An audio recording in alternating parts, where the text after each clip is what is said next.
So I've got some great news today. I'll save that to the end of the video. It's not a very long video, so bear with me. Let's just go back about 7 months very quickly just to review. So what happened 7 months ago, I did have my own self-funded long service leave in service of others. I wanted to serve myself. How did I do that? Well, I went away for a short period of time, but then I came back and I was like, I really need to look into my health. I delayed a few things just to review, like 2 years ago, I got sent a bowel cancer screening test to my home, and I did ignore it.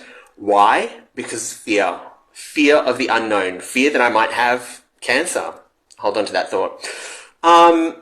Earlier this year, I had problems with my throat, problems swallowing. I had, you know, that dangly bit at the back of your throat. There was a growth near it. It was about half the size of that. And I was like, this is scaring me a little bit. Probably might affect my breathing. That was removed, and it was a polyp. It was found to be benign. That was great. The reason I'm telling you this story is because it builds up to something. Then I had a rash on my body that was bright red, no discharge, no pain. It was like, that's odd. What's going on here?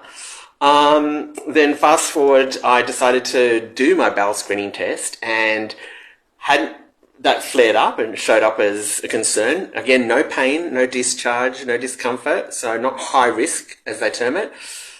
So then I had a colonoscopy, and it was found that I had a polyp in my colon, and that was found to be malignant, unfortunately. They removed it, and that was all fine, but the stress of that, of being told you did actually have cancer, was, as you can imagine, waiting to get those results was, look, I'm lost for words. That explains it, really. I didn't have to go through treatment. I didn't lose part of my bowel. Had I waited another 6 months, that would have been the case. Okay, now to the good news. Ultimately, today I had the follow-up blood tests and the results, and I had scans as well, and it turns out that I don't have any more cancer in my body, so I'm so relieved.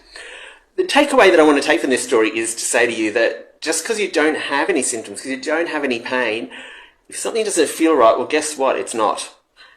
Reviewing it back, I had a polyp in my throat, I had a polyp in my colon, I had this mysterious rash, which it turns out, thanks to the Australian Skin Hospital, they were basically summarising and say they treated it, but it sort of went away and it came back. It was very mysterious. In the end, it turns out that it would have been an immune response to having cancer.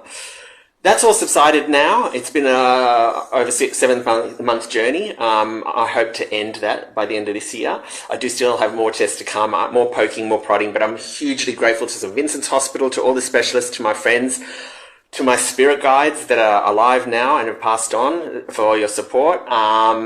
It took a village, and I'm super grateful to be here today. And that's really because I looked at myself from a perspective. I could have done this a whole lot easier 2 years ago, and I didn't. I did the human thing. That's great. I'm not going to be hard on myself, but I've got to be good to myself, and you be good to yourself too. Get tested.